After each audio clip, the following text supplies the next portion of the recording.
Hello everyone and welcome to Studio Sense. I'm Tommy, of course, and today is, you know it, if you've been counting down the days, it is day 8 of our Blind Buy First Impressions week. I hope you've enjoyed this week. It's really been an interesting experience and experiment for me, and I've really thoroughly enjoyed it, thoroughly enjoyed doing it for you. I hope you have enjoyed watching it. I hope you've enjoyed the fragrances that I have chosen, and I've gotten a few questions from viewers that I do want to answer for you at the end of today's video. So be on the lookout for that. That's going to come fairly shortly. And I've also got a pretty good Yelp critique from one of my viewers who that I really appreciate.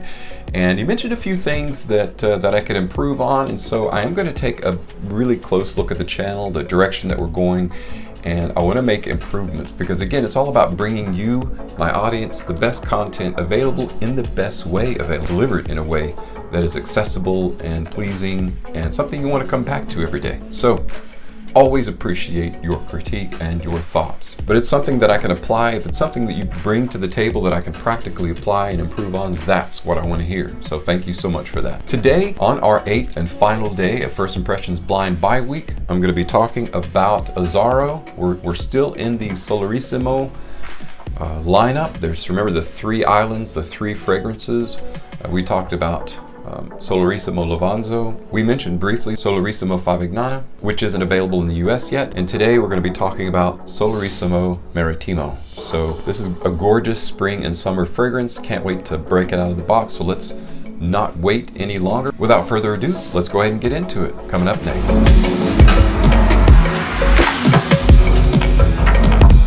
I'm a little bit of a purist when it comes to packaging and boxes and things like that. So the reason that I have shown me taking the cellophane off the box is to prove to you that I've purchased it new. But I realize there's one hugely negative thing about that. Taking the cellophane off so close to the mic causes the sound to peak. And if you're listening with headphones or if you have got your volume at home cranked up or in the car cranked up, it might cause some little bit of static or crispness in the treble in the speakers. So I'm not going to do that anymore.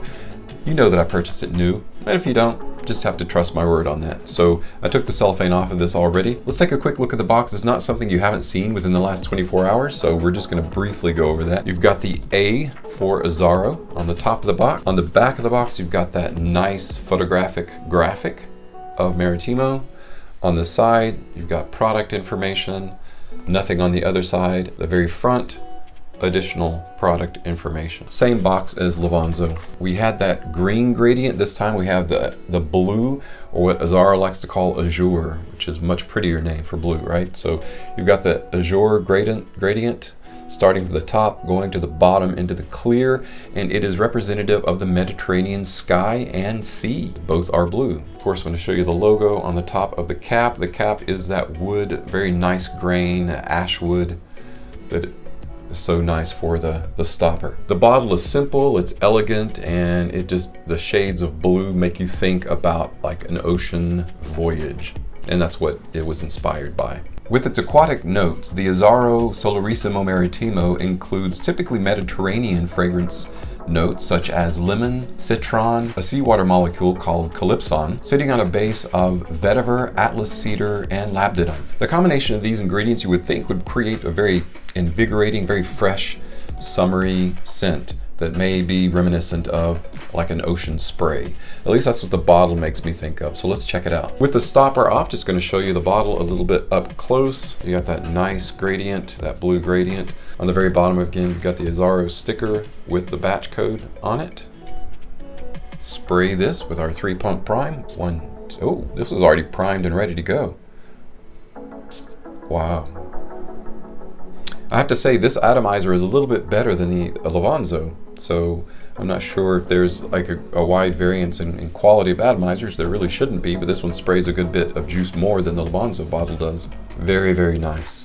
Yes, so this is very reminiscent of ocean spray. It's got a very nice semi-salty, marine, zesty, lemon, very citrusy, very aquatic vibe to it. In fact, it kind of reminds me of another boat fragrance, and I'll call this a boat fragrance, and that is a Nautica Voyage, very similar to that. Now this comes off a little bit more citrusy than Nautica Voyage does, so if you do like citrus zest, like the lemon, the citron, and you're gonna really like this. The clips-on adds that water molecule, it adds that aquatic feel to it. That's where the reminiscent of the sea spray splashing in your face, kind of like being on a boat. If you've ever been on the boat, there's several things about that that's a wonderful image, and especially now that we're housebound, it's really good to take a few moments away from the harsh reality of what's going on around us. And what I mean by that is by no means can we escape what's happening, and I'm not recommending that, of course. Sometimes it really helps us reset ourselves mentally if we take something like Azzaro Solarissimo Marettimo and we think about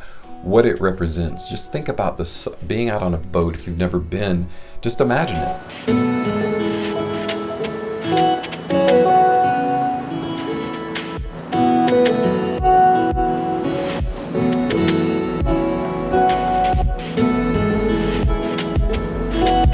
You've got the sea spray, you've got the sky, you've got that deep blue of the ocean. There's so many things about that picture. And when you close your eyes and maybe imagine lying on a beach, a solitary beach, with a wood-masted sailboat beside you, calming effect, as is Lavonzo.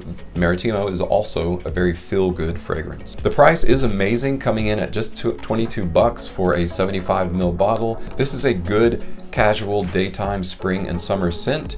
You can also wear it at nighttime. It's not going to be a date-night fragrance, but it's not loud by any means or cloying, so it is a good office or just work fragrance. As I've said, the simplistic scent profile is just a really good feel-good fix.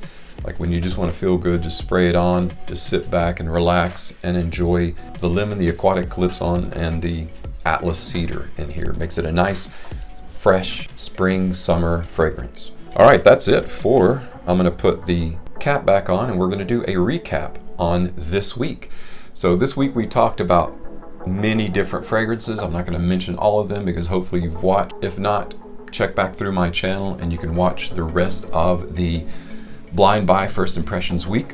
But I got a few questions from my viewers, and one of them was, what is my success ratio with blind buys? Well, first of all, I typically don't recommend blind buying, but one viewer brought up a really good point, and that is blind buying is kind of exciting because you've got that right up until you open that box and your finger hits that atomizer, you don't really know what you're getting. But that's kind of the excitement of it, is the mystery. So if you enjoy a mystery, if you enjoy unwrapping presents, unwrapping gifts, which who really doesn't, blind buying might be something that you'll want to do. But here's the thing about blind buying. You can go in blind, but you can also gauge the ratio, the success ratio of a house, of a given house, by doing a little bit of due diligence, a little bit of research. Like for example, the house Hugo Boss, they're known for coming out with fantastic scents, but a lot of their scents have a little bit of, we'll say their challenge is longevity and projection. So if you're not huge on longevity and projection, if you're like, I don't need a fragrance that lasts 8 hours, 4 or 5 hours is fine for me because that's how long I last, whatever the case may be, based on that information, you can pretty much say it's a safe blind buy with Hugo Boss, because you're going to probably like the smell of it and you're going to be okay with the projection and with the longevity. My blind buy ratio is probably 3 of 4, and I realize that's kind of high, but something about me you need to know, if you don't already know, is I'm not super hard to please.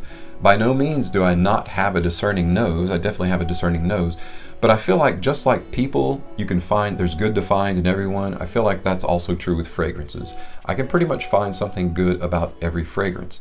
Now, does that mean that I don't have any off-putting fragrances out there? No, that is not true. I've released videos like that, and I'm actually due for one fairly shortly about fragrances that I regret buying, those regret or buyer's remorse, as a result of the way they smell or something off-putting about the fragrance. But so far, I've been relatively successful using kind of the combination of knowing a track record of a house, knowing what you like, and kind of knowing generally what people are thinking, the buzz about a given fragrance. You don't need to know the notes in the fragrance itself to figure that out. The other question that I got was, what was my criteria for blind buy for this First Impressions Blind Buy week? My criteria are only really 3 things, very simply. Number 1 is relevance. Whenever I think about buying a fragrance, I think, is anyone talking about this? Is there any interest in this? If I buy this fragrance and I do a review on it, is somebody going to watch? Is anyone going to be interested in watching?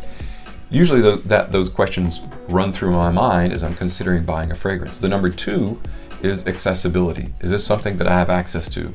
Is it going to come from Hong Kong? You know, can I get it at TJ Maxx? Can I get it from an online discounter? And number 3, and finally, as you can figure out, is going to be price. How much does this cost? Is it beyond my budget? Or can I throw down a chunk of change now and get it today?